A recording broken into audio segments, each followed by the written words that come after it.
qu'on est au démarrage de la mise en œuvre du projet territoire et en tout début de mandat du président. Il souhaite vraiment être dans l'action et il a vu dans cette proposition bon moyen de contribuer à faire Pays de Langres, c'est-à-dire à renforcer le sentiment d'appartenance du Pays de Langres.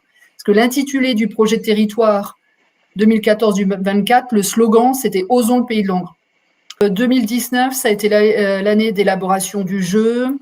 Donc, il est sorti à Noël 2019.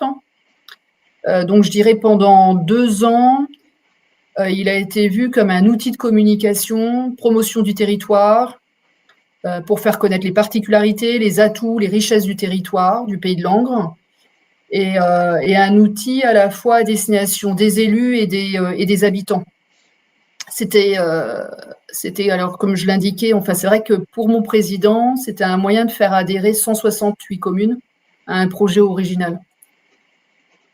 Et d'ailleurs, on avait donné à Grégory le défi de devoir nommer les 168 communes dans toutes les cartes de jeu.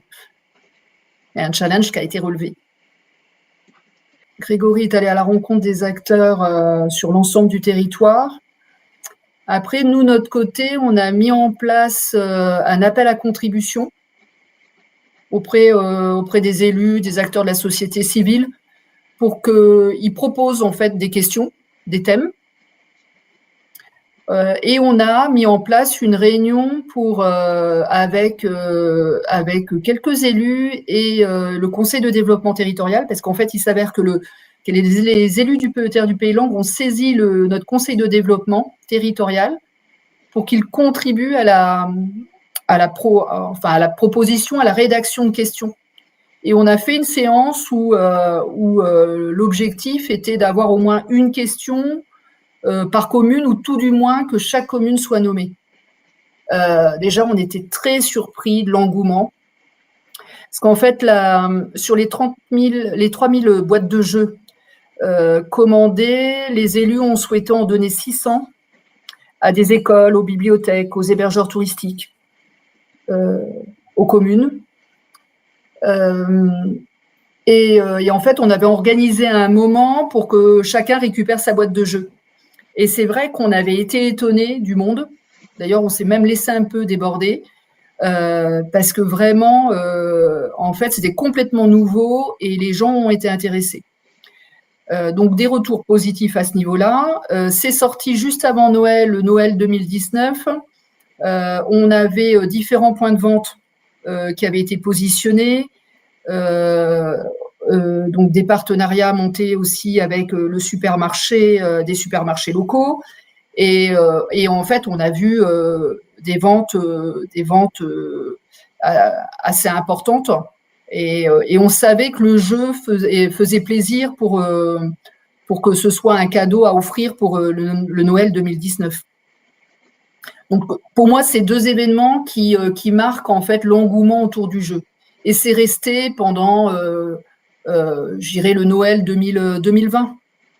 On avait sollicité une subvention dans le cadre du programme européen Leader et malheureusement, on ne l'a pas eu. Enfin, le dossier n'a pas pu aller au bout pour des problématiques de commande publique et ça n'a pas été un souci parce qu'on avait aussi anticipé d'un point de vue budgétaire le montant en fait de la boîte de jeu et avec l'idée que l'idée n'était pas de brader cette boîte de jeu et de faire en sorte qu'on retrouve un équilibre économique. Bon, c'est une belle opération qui renvoie du positif. Et ça, c'était important. C'était important pour nous. C'est un bel outil de communication assez original et ludique, donc qui fédère aussi.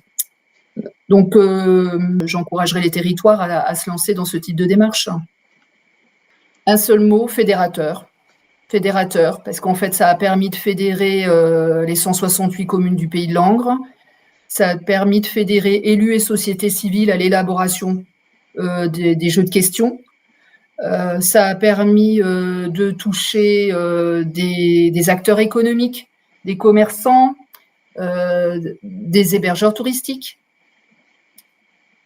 des écoles. Par contre, c'était quelque chose d'original, complètement original et puis qui pouvait permettre d'associer. Tout le monde pouvait s'y retrouver.